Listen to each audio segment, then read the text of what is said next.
जा रही है। बहनों और भाइयों, आपने आजादी के बाद के भारत को देखा, खिसक खिसक करके चल रहा था, जाति के नाम पर बांट रहे थे, सामाजिक ताने बाने को छिन्न भिन्न कर रहे थे, विकास की योजनाओं में भी जाति, मत, मजहब, क्षेत्र और भाषा देख करके विकास की योजनाओं का लाभ दिया जाता था। अगर विकास की योजनाओं में भेदभाव नहीं होता तो जिन सड़कों की चर्चा चौधरी लक्ष्मी नारायण जी कर रहे थे, जिस विकास की चर्चा श्री सतीश गौतम कर रहे थे, जिस विकास की चर्चा से अनूप प्रदान कर रहे थे, यह 2014 के पहले भी हो गया होता।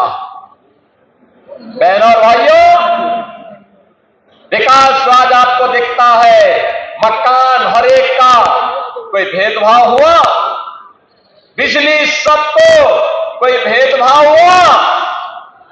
रोजगार सबको, कोई भेदभाव नहीं। हमने 6.5 लाख नौजवानों को प्रदेश के अंदर नौकरी दी।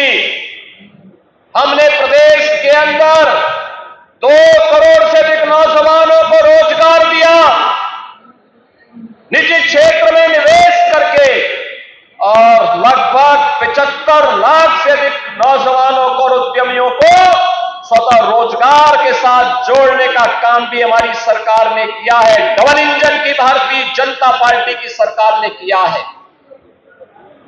मकान सबको, बिजली सबको, उज्ज्वला योजना में रसोई गैस के कनेक्शन सबको, पानी सबको, सड़क का काम भी हुआ, बड़े बड़े कार्य भी हुए, लेकिन भेदभाव किसी के साथ नहीं किया। जाति के नाम पर नहीं, मत और मजहब के नाम पर नहीं, क्षेत्र और भाषा के नाम पर नहीं। आपने देखा होगा, जिन नौजवानों को स्मार्टफोन वितरित हुआ, रोजगार के सर्टिफिकेट वितरित हुए, हर जाति और मत और मजहब के थे, क्योंकि मोदी जी का जो मंत्र है, सबका साथ और सबका विकास। जिनके पास कार्य नहीं, वे विकास का विरोध कर रहे हैं। जिन्होंने अपने समय में कोई कार्य नहीं किया, कारनामे किए। जब बेटी के साथ छेड़छाड़ होती थी, तब वे कहते थे कि लड़के हैं, गलती कर देते हैं। यही कहते थे ना समाजवादी पार्टी के लोग। बहनों और भाइयों, अब ऐसा नहीं कोई बोल सकता है। बेटी की सुरक्षा हमारी प्राथमिकता है। और आज आपने देखा होगा, जब यहां पे श्री राधा और श्री कृष्ण के रूप में 2 बच्चों का अन्नप्राशन करने का मुझे सौभाग्य प्राप्त हुआ। आपने देखा होगा, वो बेटी तो आते ही एकदम हंसने लग गई। आपने देखा होगा कि बच्चे तो भगवान का रूप होते हैं, और वह एकदम उसको लग रहा था कि हां, हम लोग सुरक्षित हाथों में हैं, प्रदेश सुरक्षित हाथों में है, इसलिए देश सुरक्षित हाथों में है, इसलिए वो आ रही थी। और आपने देखा अन्नप्राशन के साथ, जैसे वो बेटी पहली बार अन्न ग्रहण की तो उसकी हंसी देखते हुए बन रही थी। इसका मतलब वो अपने भविष्य के प्रति आश्वस्त थी, और इस आश्वस्ति का भाव हम सब नागरिकों को, हर बेटी को देना होगा, हर बेटी को देना होगा, क्योंकि तभी हमारा भविष्य भी सुरक्षित होगा। और उसी भाव के साथ अन्नप्राशन का एक कार्यक्रम यहां पर आज संपन्न हुआ है। बहनों और भाइयों, मैं आपको एक बात फिर से आश्वस्त करता हूं, उत्तर प्रदेश आज प्रधानमंत्री मोदी जी के मार्गदर्शन में, उनके नेतृत्व में बहुत अच्छी दिशा में आगे बढ़ चुका है। उत्तर प्रदेश की प्रगति दुनिया के लिए कौतूहल आश्चर्य का विषय बना हुआ है। लोग देख रहे हैं, जिस उत्तर प्रदेश के सामने पहचान का संकट था, आज वह देश की अग्रणी प्रदेश के रूप में उभर चुका है, आगे बढ़ चुका है वह प्रदेश। लेकिन अराजकता फैलाने की छूट भी किसी को नहीं देंगे, अव्यवस्था फैलाने की छूट भी किसी को नहीं देंगे, गुंडागर्दी फैलाने की छूट भी किसी को नहीं देंगे। बेटी की सुरक्षा हो या व्यापारी का सम्मान, किसी को उसके साथ खिलवाड़ करने की छूट नहीं देने देंगे। और अगर किसी ने दुस्साहस किया तो वह रास्ता, दुस्साहस का रास्ता सीधे यमराज के घर तक ही उसको पहुंचाएगा, अन्यत्र कोई जगह तो नहीं ही देगा।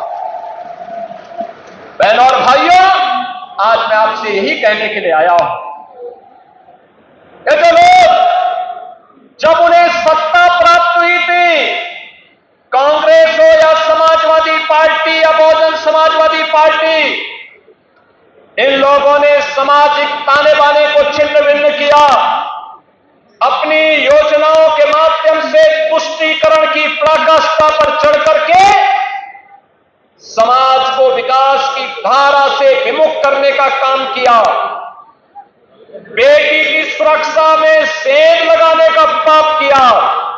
और आज भी जब ये देश विकास की नित नई ऊंचाइयों को छू रहा है, तब भी ये लोग वही काम कर रहे हैं।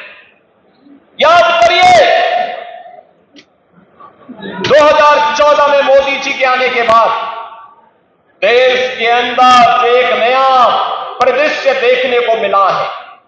एक तरफ बिना रुके, बिना टिके, बिना झुके प्रधानमंत्री मोदी जी विकास की योजनाओं को आगे बढ़ाने का काम कर रहे हैं, देश को विकास की नई बुलंदियों की ओर ले जाने का काम कर रहे हैं। दूसरी तरफ विपक्ष है, दुष्प्रचार करके बदनाम करने का काम कर रहा है, जाति विस्मरण कर रहा है, अराजकता फैलाने का काम कर रहा है, जातियों को आपस में लड़ाने का काम कर रहा है। बहनों और भाइयों, इन्होंने राष्ट्र नायकों का अपमान किया। नेताजी सुभाष चंद्र बोस हो, सरदार वल्लभ भाई पटेल हो, डॉक्टर श्यामा प्रसाद मुखर्जी हो, या फिर महाराजा महेंद्र प्रताप सिंह, इन सब का अपमान अगर किसी ने किया था तो कांग्रेस ने किया था। कांग्रेस ने कभी भी इन महापुरुषों को, इन राष्ट्र नायकों को सम्मान नहीं दिया।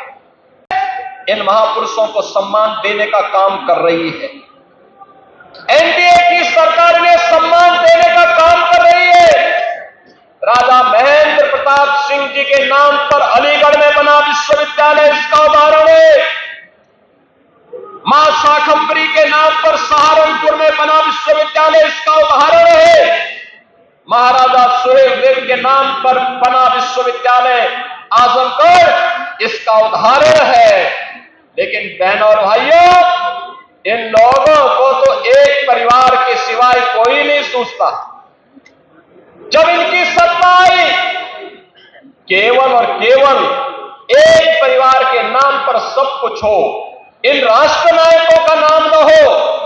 और जब सत्ता में थे तब तो भारत के अंदर भारत के मूल समाज को प्रताड़ित करना, युवाओं के जीवन के साथ खिलवाड़ करना, अन्नदाता किसानों को आत्महत्या करने के लिए मजबूर करना, बेटी और व्यापारी की सुरक्षा में सेंध लगाना, जैसे कांग्रेस को, समाजवादी पार्टी को, इन विपक्षी दलों को जब सत्ता का अवसर प्राप्त हुआ था, इन्होंने खूब दुरुपयोग किया, खूब दुरुपयोग किया, इनको प्रताड़ित किया, अपमानित किया, बाधा, विकास के कार्यों में बाधा स्वयं पैदा की।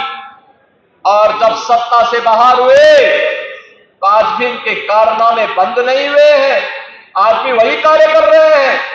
आपने देखा होगा, समाजवादी पार्टी के मुखिया को क्या बेटी की सुरक्षा पर कुछ बोलने का अधिकार है? क्या इनको बोलने का अधिकार है? कितनी बेशर्मी के साथ ये लोग वक्तव्य देते हैं।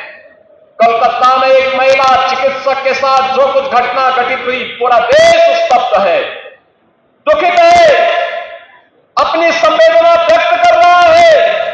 लेकिन बेशर्मी के साथ समाजवादी पार्टी के मुखिया के द्वारा उन दरिंदों का समर्थन किया जाता है। अयोध्या में एक निषाद बेटी के साथ जो कुछ घटना घटित हुई समाजवादी पार्टी के पदाधिकारी के द्वारा, कन्नौज में जो कुछ हुआ, ये सब घटनाएं तो ये बताती है कि कांग्रेस हो या समाजवादी पार्टी, इनके अंदर, बहनों और भाइयों, इनके अंदर लगता है जिन्ना की आत्मा घुस गई है और जिन्ना की आत्मा घुस करके फिर से जिन्ना ने देश का विभाजन करने का पाप किया था और इसीलिए अंतिम समय पे घुट घुट करके मरा था। ये लोग वही पाप आज ये लोग कर रहे हैं, समाज को बांट रहे हैं, जाति विस्मरण कर रहे हैं, सामाजिक ताने बाने को छिन्न भिन्न कर रहे हैं, कट्टरवादी ताकतों को उनके दुस्साहस को बढ़ाने का काम कर रहे हैं। लेकिन हमारा विश्वास प्रधानमंत्री मोदी जी के सशक्त नेतृत्व पर है। यही मेरा अपील होगी, ये अनुरोध होगा। उत्तर प्रदेश की इस प्रगति को, उत्तर प्रदेश के इस रफ्तार को आप थमने मत दीजिए, इसको थमने मत दीजिए बहनों और भाइयों, इसको थमने मत दीजिए, क्योंकि थमेगी तो भारत की विकास की रफ्तार थमेगी। एक दंगाई फिर से आएंगे, एक गुंडागर्दी करने वाले फिर से आएंगे। समाजवादी पार्टी का तो ब्रांड है जो आपने कन्नौज में नवाब ब्रांड देखा है, यही समाजवादी पार्टी का वास्तविक ब्रांड है, यही इसकी पहचान है। इनको जब भी अवसर मिलेगा, कांग्रेस को जब भी अवसर मिलेगा, ये दंगा कराएंगे, लूटपाट कराएंगे, विकास के कार्यों को बाधित करेंगे, अराजकता फैलाएंगे, किसानों को आत्महत्या करने के लिए लोग मजबूर कर देंगे, नौजवानों को प्लान के लिए मजबूर कर देंगे और हमें फिर से इस काले अध्याय को उत्तर प्रदेश के साथ नहीं जुड़ने देना है। और मैं आज के इस अवसर पर आप सभी नौजवानों से कहूंगा, आपके हाथ के लिए हमारे श्रम और सेवायोजन विभाग के साथ साथ व्यवसायिक शिक्षा और कौशल विकास विभाग पूरी प्रतिबद्धता के साथ काम कर रहा है। आखिर हमारा नौजवान भी तो तकनीकी दृष्टि से सक्षम हो सकता है, ये पहले क्यों नहीं सोचा गया? 2005 में क्यों नहीं सोचा गया? 2010 में क्यों नहीं सोचा गया? 2012 और 2015 में क्यों नहीं सोचा गया? लेकिन 2017 के बाद आज अलीगढ़ का नौजवान भी नौकरी में आता है, सरकारी नौकरी प्राप्त करता है। कोई भेदभाव नहीं होता, कोई भेदभाव नहीं होता, कोई भेदभाव कर भी नहीं सकता। हमने पहले कहा है, अगर नौजवान के साथ, उसकी योग्यता, उसकी प्रतिभा के साथ किसी ने खिलवाड़ किया तो हम उसको जेल भेजेंगे, सीधे जेल भेजेंगे, उसकी संपत्ति को जब्त कर डालेंगे जो नौजवान के भविष्य के साथ खिलवाड़ करेगा। और वह तकनीकी दृष्टि से सक्षम हो, कौशल विकास विभाग भी काम कर रहा है, साथ साथ व्यवसायिक शिक्षा विभाग आज आपको वर्ल्ड क्लास ITI और स्किल डेवलपमेंट के सेंटर दे रहा है। बहनों और भाइयों, इसके माध्यम से दुनिया का बाजार आपके लिए खुलेगा। उन्हें टैबलेट और स्मार्टफोन दे रहे हैं, याद करिए, ये टैबलेट और स्मार्टफोन हम 2 करोड़ नौजवानों को दे रहे हैं, 2 करोड़ नौजवानों को। और बहनों और भाइयों, 2 करोड़ नौजवान यूपी का, ये उत्तर प्रदेश के विकास और प्रतिभा का आधार बनेगा। तो यही विकसित उत्तर प्रदेश, जब हम 17 में आए थे, देश की 6ठी 7वीं अर्थव्यवस्था थी, आज नंबर 2 की अर्थव्यवस्था है और बहुत शीघ्र अगले 3-4 वर्षों में उत्तर प्रदेश देश की नंबर 1 की अर्थव्यवस्था के रूप में स्थापित करने के बड़े लक्ष्य के साथ हमें कार्य करना है।